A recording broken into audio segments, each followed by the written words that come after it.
चुकून एका वळणावर सहज कसे गमतीनं भेटलो, उगीच खुळा प्रेमाचा खेळ आपोआप एक खेळलो.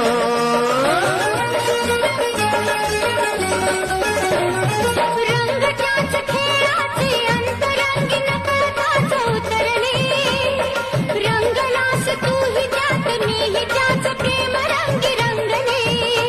मग भीती कुणाची कशाला, भीती कुणाची कशाला, भीती कुणाची कशाला, अगं भीती कुणाची कशाला. ना सांगताच आज हे कळे मला, कसा जीव माझा तुझ्यामध्ये गुंतला.